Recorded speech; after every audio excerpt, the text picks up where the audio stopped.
ঘড়ির কাঁটা থেমে গেছে ঠিক 3:07। আয়নায় নিজেকে খুঁজে পাচ্ছি না। ওখানে এক বৃদ্ধা কাঁদছে, বলছে, আমার ঘুম ভাঙছে না, আমাকে জাগিও না। আর আমার শরীর যেন আমি নিজেই আর নেই।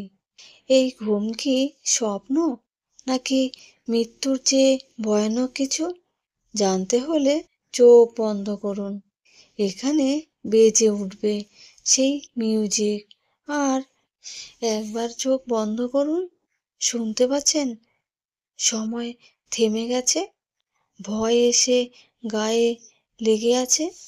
আমি অসীমা, আর আপনি শুনছেন স্বপ্নটা সত্যি। এখানে স্বপ্ন সত্যি হয়, আমি শুধু গল্প শোনাই। স্বপ্নটা সত্যি চ্যানেলে আপনাকে স্বাগতম। আপনি শুনছেন 46 নম্বর এপিসোডে। আজকের গল্প স্বপ্নের দরজা। হ্যাঁ, ঠিকই শুনেছেন, স্বপ্নের দরজা, যেখানে ঘুম ভাঙলেই মৃত্যু, আর ঘুম না ভাঙলেও আপনি জানেন না কে এখন আয়নার ওপারে দাঁড়িয়ে। কলকাতার বাগবাজারের এক চুপচাপ গলির ভেতরে একটি পুরনো দোতলা বাড়ি। মেসোমশাইয়ের মৃত্যুর পর থেকে বাড়িটা প্রায় পরিত্যক্তই। সেই বাড়ির এক কামরায় বসে অনন্যা রায়, বয়স 32, একজন স্কুল শিক্ষিকা, চা হাতে ডায়েরি লিখছে। প্রতিদিন রাতে সে একটা ভয়াবহ স্বপ্ন দেখে, আর প্রতিদিন ঘুম ভাঙার পরে সেই স্বপ্নের খুঁটিনাটি লিখে রাখে তার একমাত্র স্বপ্নের ডায়েরিতে।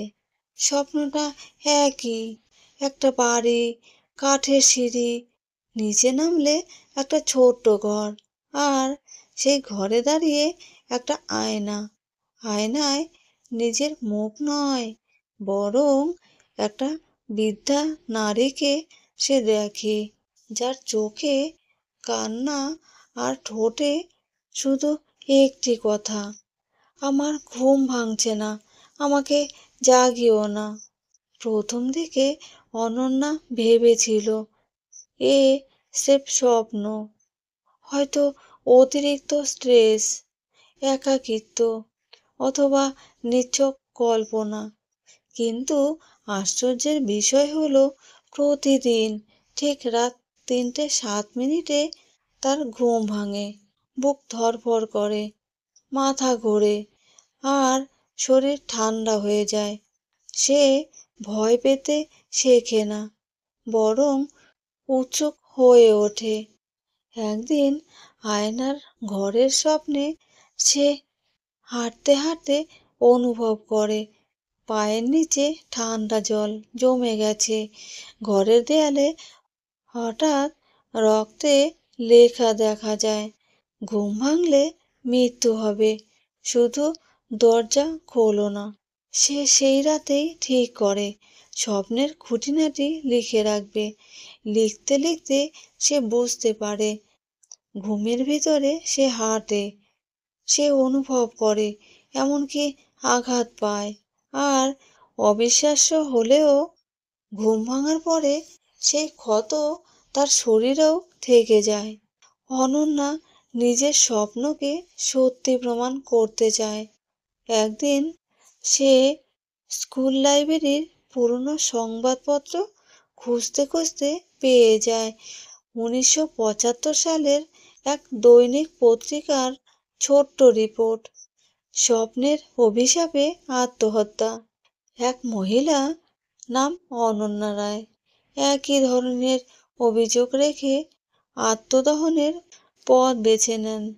আর সবচেয়ে আশ্চর্যের ব্যাপার, সংবাদপত্রের ছবিতে যে মুখটা ছাপা ছিল সেটা একদম বর্তমানে অনন্যার মতোই। গলা শুকিয়ে আসে। সে ভাবে, এ কি কোনো পূর্বজন্মের যোগ? সে কি সেই অনন্যার পূর্বজন্ম, নাকি সেই অনন্যার পুনর্জন্ম? আরেক রাতে সে স্বপ্নের ঘরে যায়, আয়নার সামনে দাঁড়ায়। একবার আয়না ভেঙে যায়, আর ভাঙা আয়নার ফাঁক দিয়ে বেরিয়ে আসে এক শিশুকণ্ঠ। তুই জেগে গেলেই আমি মারা যাব, দরজা খোলা রাখ। স্বপ্নের মধ্যেই সময় বন্ধ হয়ে যায়, ঘড়ির কাঁটা থেমে যায় ঠিক 3:07। সে অনুভব করে সে জেগে নেই, বরং ঘুমেই আটকে গেছে। বিছানায় শুয়ে আছে তার নিস্তেজ শরীর, আর আত্মা ঘুরে বেড়াচ্ছে বাড়ির ভেতরে, আয়নার ঘরে, দরজার সামনে। বাস্তবে তার মা বোন বুঝে উঠতে পারে না কিছুই। ডাক্তার বলেন রেম স্লিপ ডিসঅর্ডার, কিন্তু আশ্চর্যজনকভাবে প্রতিদিন ঠিক 3:07 তার হৃদস্পন্দন বন্ধ হয়ে যায় 45 থেকে 50 সেকেন্ডের জন্য। এ এক ভয়ানক টাইম লুপ। অনন্যা অনুভব করতে শুরু করে সে হয়তো স্বপ্নে আটকে পড়া একজন আত্মার পুনর্জন্ম, যাকে তার আগের জীবন শেষ করতে দেয়নি। ঘুমের ভিতরেই তার মৃত্যু হয়েছিল, কিন্তু মুক্তি আসেনি। আর এই জীবনে সেই ঘুম আবার ফিরে এসেছে। স্বপ্নের মধ্যেই একদিন সে পুরনো একটা ঘরে গিয়ে দাঁড়ায়। ঘরের দেয়ালে লেখা ঘুম এক অভিশাপ, জেগে ওঠা মৃত্যু। সে দরজার গায়ে কান রাখে। ভেতর থেকে সেই ছোট্ট মেয়ের গলা, আমি বাঁচতে চাই, আমি তো শুধু একটা জায়গা চেয়েছিলাম। অনন্যা এবার নিজের শরীর ফেলে দরজা খুলে দেয়। ভেতর থেকে বেরিয়ে আসে সেই বৃদ্ধা, যার মুখে একই কথা, আমি ঘুমাতে পারিনি, আমি তো মরিনি, এখন আমি তোর শরীরটা চাই। অনন্যা চুপ করে থাকে না। সে বলে, তুমি তো আমি, তাহলে শরীরটা নিয়ে কি করব? চলো, আমি তোমাকে জাগিয়ে দিই। এই কথায় বৃদ্ধা থমকে যায়, চোখে জল আসে। সে শুধু বলে, তুই চাইলে আমি ঘুমাতে পারি। অনন্যা জড়িয়ে ধরে। এক ঝলক ঠান্ডা বাতাস আসে, সব কিছু কেমন নরম হয়ে যায়। আয়নার ভেতরে আর কিছুই নেই, শুধু একটা দাগ, রক্তে লেখা, এইবার আমি ঘুমোতে পারি। অনন্যার ঘুম ভাঙে না, কারণ সে এখন আয়নার বাইরে নয়, সে আয়নার ভেতরে। আর আয়নার সামনে দাঁড়িয়ে এক নতুন মেয়ে, চোখে ভয়, আর তার ঠোঁটে শুধুই সেই চেনা শব্দ, আমার ঘুম ভাঙছে না। আচ্ছা, আপনি কি কখনো এমন কোনো স্বপ্ন দেখেছেন যেটা ঘুম ভেঙেও ভুলতে পারেননি? কেউ কি কখনো আয়নায় আপনার মতো মুখ নয় অন্য কিছু দেখতে পেয়েছে?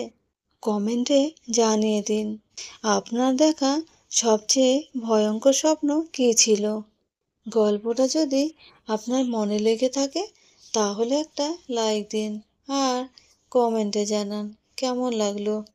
আর হ্যাঁ, স্বপ্নটা সত্যি চ্যানেলটা সাবস্ক্রাইব করতে ভুলবেন না। এটা আমাদের গল্পের ঘর। আমি অসীমা ফিরে আসব নতুন একটি গল্প নিয়ে। ততক্ষণ চোখ বন্ধ রাখুন, কারণ এখানে স্বপ্ন সত্যি হয়, আমি শুধু গল্প শোনাই। আর একটা কথা, আপনি ও আপনার পরিবারের সবাই ভালো থাকবেন, সুস্থ থাকবেন। শুভরাত্রি।